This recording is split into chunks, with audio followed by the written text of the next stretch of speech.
Welcome back, everyone. I'm the Bad Luck Gamer, and we're back with another great archetype dedication today. And again, if you haven't seen the prior video, thank you all so much for the support during the last 2 weeks. I was incredibly sick. I actually got sick, and then I got COVID back to back. COVID was surprisingly the easier of the two illnesses, if you would believe it or not. So it's been a really rough amount of time. The algorithm has been hurt a lot by missing so many, so many regular uploads. So if you could do me a favor, if you could like or just follow or like or subscribe to really help the channel out. We really need it. We're pushing for that 1,000 marker, which is going to be really big for the channel. And like I said, it's just a like. Just a like would be more than enough.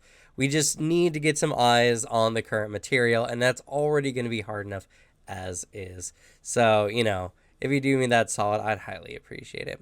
But with that, we're going to go ahead and jump into the archetype dedication for this video, which is going to be the Butterfly Blades. The Butterfly Blades are a group of yellow robe-wearing assassins from Tianxian. In Galarian, it is essentially the eastern kind of continent in the world. It's not actually on the Galarian map. They don't even have a book out for it yet. I really hope that they do some more stuff with Tianxian. They have a lot of really cool lore, but this is a archetype dedication that shows up in the Fist of the Ruby Phoenix. And so essentially what it is they are these kind of almost public assassins in a sense. They're an official assassin force that are recognized in Goka, which is the area they originate from. And they are assassins that essentially use these cool monastic style weapons, the butterfly blades, which are a pair of dual kind of short swords that have the finesse, agile, disarm, monk, and twin feats. Or twin traits, my bad. And parry. I had almost forgotten about parry. Just having twin and parry is really good, actually. Twin, if you don't know what it does, if you have struck an enemy with a weapon's twin, when you strike, you do extra damage equal to the number of damage dice on the weapon. So it does more damage if you have struck it with your other weapon. This makes it perfect for twin weapon-based attacks where you attack with both weapons, preferably with as little penalty as possible. They are agile weapons, so your second strike is going to be at a -4 anyway, which gives you a pretty decent chance. But obviously with feats that allow you to, hit without a penalty or to make that penalty less would make it better overall. The archetype dedication itself is interesting. It does require you to be you have to have challenged a butterfly blade in a sanctioned bout and then defeat them. And if you defeat them, you become a butterfly blade. I love that. I think that's super thematic. It's really, really cool. When you do so, you become trained in deception and stealth. And if you are already trained, you become expert instead. And as typical for any dedication that gives you access to weapons, whenever you get a expert or higher proficiency with any other kind of weapon or whatever, you also get a increase in proficiency to the butterfly blades. It's overall really good. I really like the skill feats they add. This does have the frustrating part of being a level 4 archetype dedication, and if you're using the free archetype bonus, it makes it hard to start out with this at the beginning, and you might have to miss a level of it, especially because there's actually a good number of feats in the butterfly blades. In my opinion, and I think something I'm starting to do, if you're using free archetype, you can bump all archetype dedications that are level 4 to level 2. I don't think that's a very big thing, and it just makes it a lot easier for making character builds.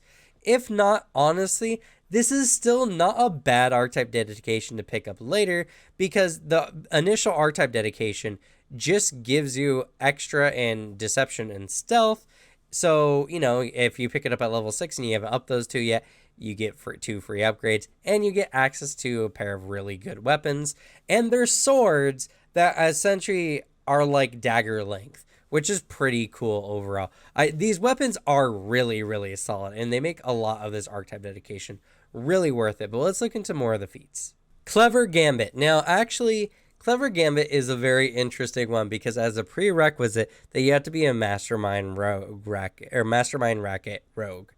You don't have to be a rogue, and this archetype dedication allows you to get around this at a later level. So depending on what class you are, you might not be able to pick this one right away. It's a really good reaction. Essentially what happens is if you critically strike an enemy that you have successfully recalled knowledge on, you can step or stride, which does not provoke any kind of reactions from the target. It's a good reaction to have if you don't have other reactions.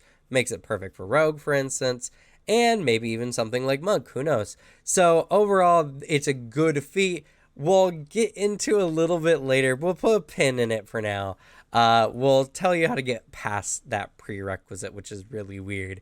And when I was reading through this the first time, this made no sense. I was like, oh, okay, prerequisite, ignore it. But no, you actually can't ignore this prerequisite because they input a way to get around it in the archetype just at a higher level. So let's continue reading. Combat assessment. And if you haven't noticed already, but these first two feats from the Butterfly Blades take from other classes.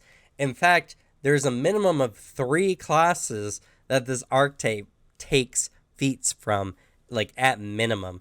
It's a really interesting archetype dedication. It's really cool, honestly, and I absolutely love combat assessment. It's an action that you strike the opponent, and if you successfully hit, you can then immediately make a recall knowledge on the target, and if you critically strike them, you get a +2 to the recall knowledge. I love the Butterfly Blades because they are assassins that are actively learning about their foes in the middle of combat and then using that to do even more damage to them. Overall, the Butterfly Blades are really cool.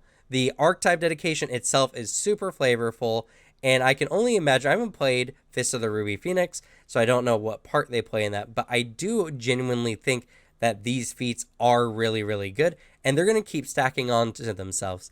But, you know, you'll see that as we continue on. Quick Draw. Quick Draw is really good because as a single action, you can draw a weapon and strike. Now, in my games, personally, we have a rule that if you stride or if you take any kind of move action, you can interact to draw a weapon from a sheath or an item from a pouch or bandolier. This still, with that rule change, does not interfere with this because being able to strike and draw a weapon at the same time is good, efficient, even in a game like mine where we have softened the rules of drawing and sheathing weapons somewhat to make it a little less arduous. Quick Draw is really, really good. And especially if you get suddenly jumped, this allows you to draw, strike with a weapon, draw, strike with your twinned weapon, and do potentially more damage. I like this overall, and it fits the Butterfly Blades to a T. Butterfly's Kiss surprised me in a good way. Butterfly's Kiss was not a feat I was expecting to see in the Butterfly Blades overall. And honestly, I don't know why there are not more feats like this in some of the other archetypes. It changes the Butterfly Blades and essentially gives them the non-lethal tag. It doesn't actually give them the non-lethal trait, so, you know, some feats might not apply to it or whatever. But essentially what it does is you can make non-lethal strikes with the Butterfly Blades without taking a penalty. That is actually pretty big. Players don't think about it that often, but being able to non-lethally strike an enemy, especially one you plan on questioning, actually is pretty major. Because you can inadvertently nerf your damage, essentially, by giving yourself that -2, trying to put an enemy down, making it a lot harder. The Butterfly Blades can pick up a feat to completely ignore that. I think that's incredible. I think that's actually genuinely really awesome. It might not work in a lot of tables, depending on how players run the game. But if you're trying to get information from people, this could be really, really good. So overall, I do think that this is a really, really good feat. Butterfly's Sting is the exact opposite of Butterfly's Kiss. And again, very thematic. I like that Kiss and Sting. This one gives you sneak attack, and it doesn't level up as you level up. So essentially, whenever you strike a flat-footed enemy, you deal an additional D6 precision damage. Overall, it's a really good feature. Makes the Butterfly Blades really good. In fact, with all the feats that kind of boost the butterfly blade specifically, like the weapons, this makes the butterfly blades one of the best weapons in the game. Yes, they don't do a lot of damage. I hear a lot of people talking about the D4 damage. That doesn't matter. The blades do so much. It gives you so much ability to do a variety of things in combat, and the ability to get sneak attack when you don't already have it is amazing. If you're a rogue, this feat doesn't do anything for you. But if you're not a rogue, this does a lot of stuff for you. So it's overall really good. Dread Striker, another rogue feat. Who would have guessed? Dread Striker is great because it makes any enemies with the frightened condition or who has a frightened condition value are automatically considered flat-footed to you.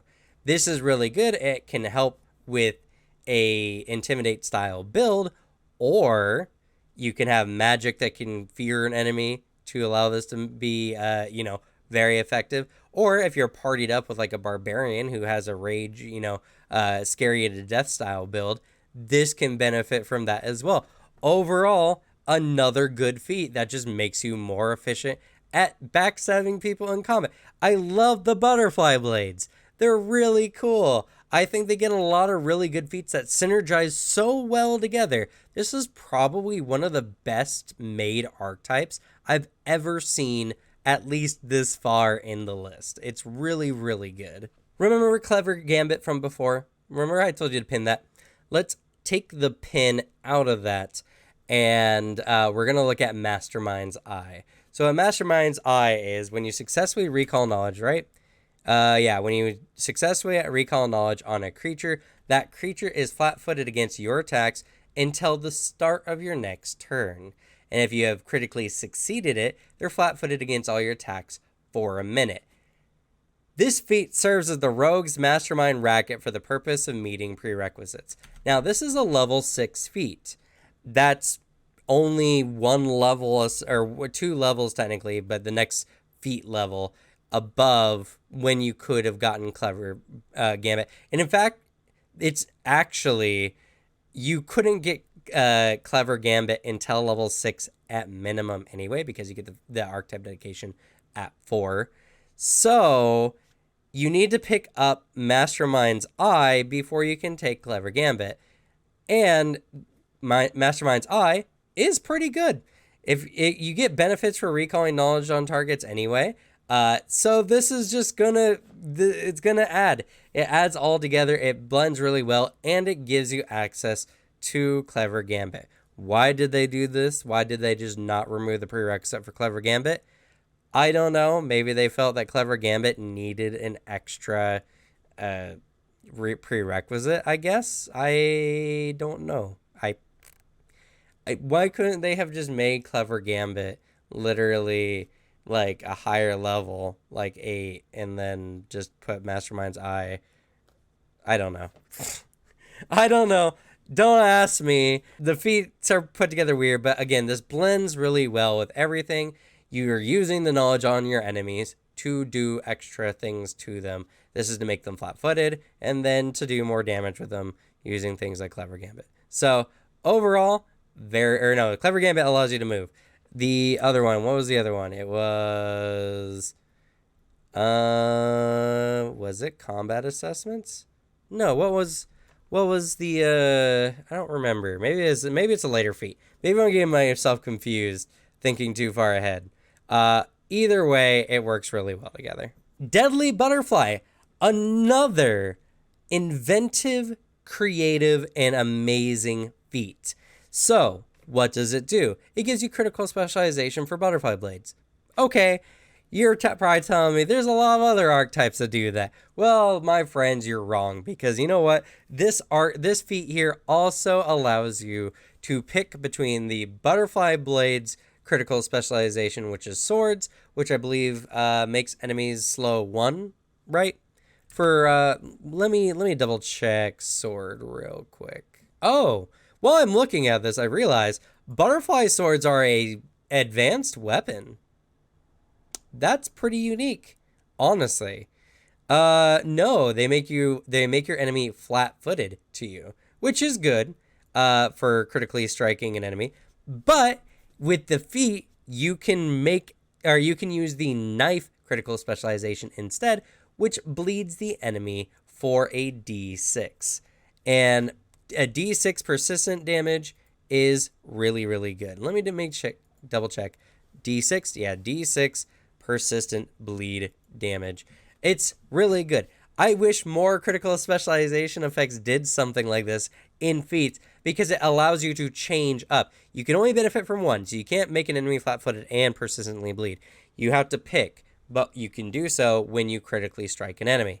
So overall, this is really good, and it gives you access to critical striking an enemy with no prerequisites. You can just do so.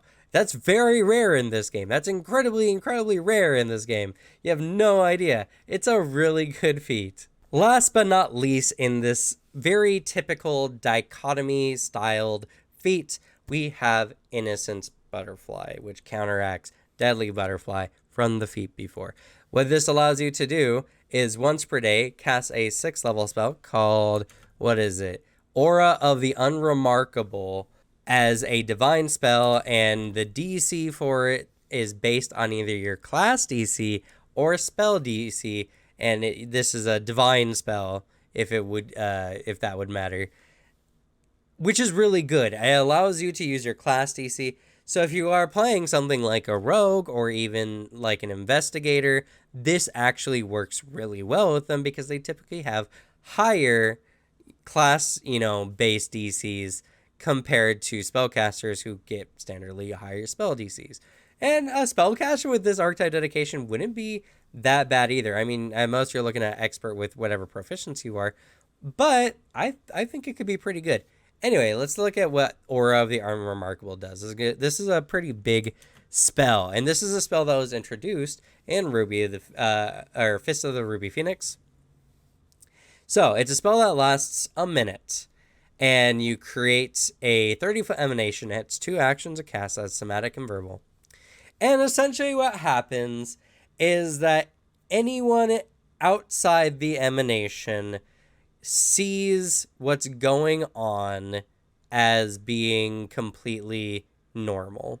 Oh no, you and your allies appear to be completely innocuous to other creatures within the spell's area, regardless of the actions you're committing. Okay, so it's not that good, but it's still pretty good. A 30-foot emanation is not bad. I mean, that's a 60-foot diameter overall.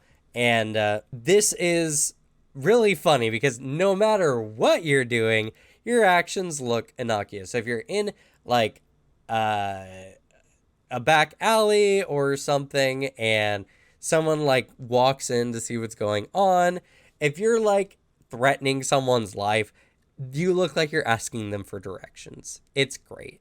Now, for the target who's in it, if you do any hostile actions, it immediately breaks the spell's effect. And if they have any allies or anyone that would consider them an ally, it also breaks the effects for those targets in the effect. Now, any creatures in the aura that are non-allied attempt a will save. Now, I do like this part. It says non-allied. So technically, if you befriend the guards and you use this spell without them knowing, and they come in to see what you're doing, they, without a save, will assume what you're doing is okay. That's actually really good. That's actually something about the spell that they don't really like promote or advertise. That it says non-ally creatures in the emanation must attempt a will save. If you can get the guards on your side, then this will just look like you are, trying to help someone out or something, and they'll leave you alone about it. That's actually a really good benefit, and I can imagine all the inventive ways that this can be done. Now, the enemies that are making the will save have a variety of effects. If they crit succeed on the save, they immediately see your actions for what they are, and all other creatures in the area get a +1 circumstance bonus to their will saves to recognize your actions as they are. Now, if they just succeed, they see your actions for what they are, but they don't get that bonus to, everyone else. If they fail, the creature believes your actions are normal and unworthy of concern. And if they crit fail, They completely believe your actions are entirely reasonable. They see them as you being helpful or whatever, and they have zero chance of remembering the events normally as they would happen. So, what this spell really does is allows you to do shady things in public, and as long as you're not in a super wide open space, as long as people who come into the space are essentially forced within that 30-foot emanation, you can try to get away with everything, even murder, technically. Now, if a NPC is questioned by, say, an authority figure, this grants them another chance to make a will save to break the effects, to allow them to remember things as they normally happen. So after this happens, they just don't even think about it. But, if they're questioned afterwards, they're just going to remember innocuous things. They can make a save if someone questions them hard enough and with good enough reason. But if they critically fail, they don't even get that. It's a really good, fun spell overall, and it makes the butterfly blades really good, giving them access to even magic. Butterfly blades, we'll end it here. Butterfly blades are really cool because essentially they pick up fighter feats, they pick up a lot of rogue feats, and then they pick up like a ranger feat or whatever. Quick draw is really good. I like quick draw. It allows you to throw poison daggers at people as an action without having to worry about picking it out of your pocket, then throwing it. It's really, really good. And the butterfly blades are very thematic. Their feats have such good synergy. This is a very well-crafted archetype dedication. Is it the best archetype dedication I've seen so far? Maybe not.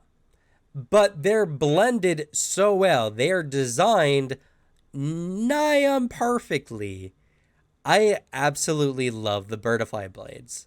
I think if more archetypes were designed just like the butterfly blades, that Pathfinder would just ascend into the heavens as a just amazing game, because I can't think of any other archetypes that have so many other class feats blended in that feel really good and that have a very good feel and synergy all throughout. You know exactly what kind of style you're going to play when you're looking at the archetype dedication itself, and it works really well, and you can throw this on a lot of classes and make it work really, really well. I think that this archetype dedication is just so good.